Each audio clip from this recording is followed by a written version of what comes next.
ಸ್ವಲ್ಪ ಹೊತ್ತು ಹೋದ್ರೆ ಗೊತ್ತಾಗ್ಬೋದು. ತಿನ್ನುವುದಕ್ಕೇನು? ನನಗೆ ಕುಡಿಯುವಾಗಲೇ ತಿಂದ ಅಭ್ಯಾಸ. ಹಾಗಾದ್ರೆ ಕುಡಿಯುವುದಕ್ಕೂ ಬೇಡ ತಿನ್ನುವುದಕ್ಕೂ ಬೇಡ ಅಂತ ಆಯ್ತು. ಏನು ಬಂದೆ? ನಾನಾಗಿ ಬರಲಿಲ್ಲ, ನಂಗೆ ಮೈ ಮೇಲೆ ಬಂತು ಬಂದೆ. ಮೈ ಮೇಲೆ ಬಂದದ್ದು ಅದಲ್ಲ, ಕೃಷ್ಣ ನಿನಗೊಂದು ಪತ್ರಾಸ್ ಕೊಟ್ಟಿದ್ದಾನೆ. ಎಂತದ ಪತ್ರಾಸ್? ಪತ್ರ? ಸಾಹಿತ್ಯ ನನಗೆ ಹೇಳಿ ಸಾಯಬೇಡ. ಏನು ಅಂತಂದ್ರೆ? ಸಾಹಿತ್ಯ ಜ್ಞಾನ ಇಲ್ಲದವ ಎಲ್ಲ ದಾರಿ ಬದಿಯಲ್ಲಿ ಮಂತ್ರಿಸಿ ಹೋಗಿದ್ದ ಲಿಂಬೆ ಹಣ್ಣಿನ ಪಾನಕ ಕುಡಿಯುವ ನೀನು. ಯಾರಿಗ ಸಾಹಿತ್ಯ ಜ್ಞಾನ ಇಲ್ಲ ಅಂತ ಹೇಳುವುದು? ನೀನು ಬಹಳ ಸಾಹಿತ್ಯ ಜ್ಞಾನ ಉಳ್ಳವನೇನು ನೀನು.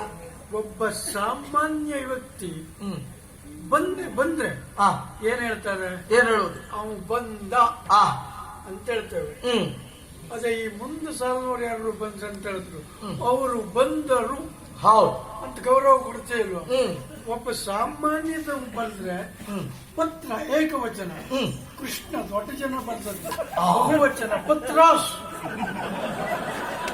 ಅಲ್ಲ, ಎಂತ ಸಾಹಿತ್ಯೋ ಮಾರಾಯ ನೀನು. ನೀನೊಬ್ಬ ಪ್ರಾಜ್ಞ ಎನ್ನುವುದು ಈಗ ಗೊತ್ತಾಯ್ತು.